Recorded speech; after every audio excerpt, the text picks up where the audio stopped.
A long time ago, a little Irish man started assaulting people in a cage for money.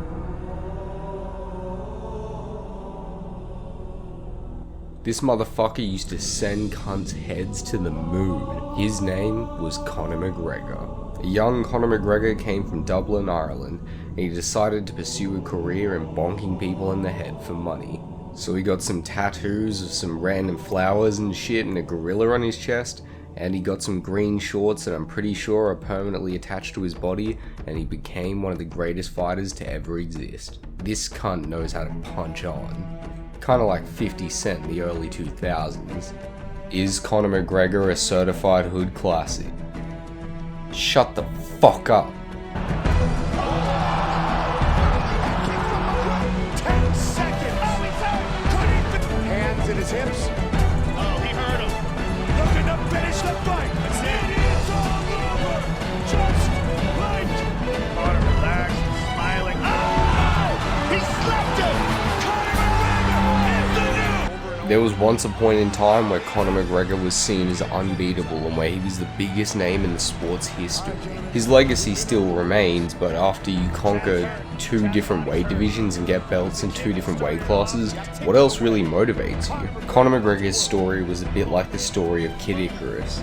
He started on top of the world and it looked like it was never going to stop. It looked like he would never be beaten. But after getting those 2 belts and chasing a side quest with Floyd Mayweather for $100 million, a lot of people started to question his motivation for the sport and question if he even wanted to fight anymore. Because oftentimes, once you become a fighter, you want either one of 2 things: legacy or money. And Conor McGregor has both of those things in droves. So a lot of people often asked, if you've got over $150 million in the bank, why would you fight in the world's most dangerous sport anymore? Round 1. Fight!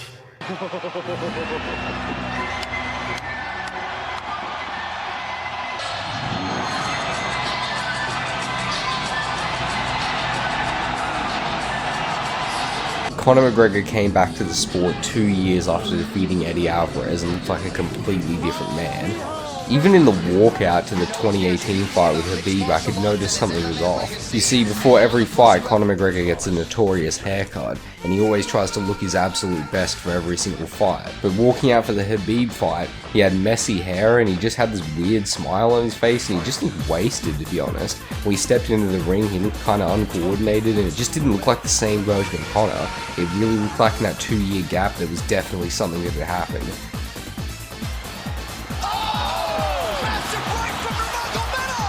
This wasn't the same guy anymore. In 2016, Conor McGregor was dodging punches and slipping and coming back with perfect counters and knocking people senseless. But in 2018, he was marching forward into takedowns, getting his face smashed in and just getting straight up obliterated and getting caught by shots he wouldn't normally get hit by. So in that 2-year gap, what happened? And why did he change so much? And was it the money? Conor McGregor then tried to make a second comeback part 2, but he ended up shaving his head, so with no hair he was rendered absolutely defenseless. The fight was a really competitive fight, but since Conor shaved his head, he was lacking defense. In the first fight he kicked Dustin Porier's ass, but you see, he had hair back then.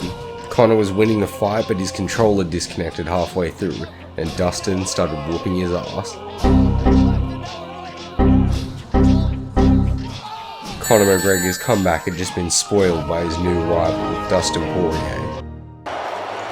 2 would meet again like 6 months later and would punch on once again. They would meet in their 3rd and final chapter of their story in one of the greatest rivalries in UFC history.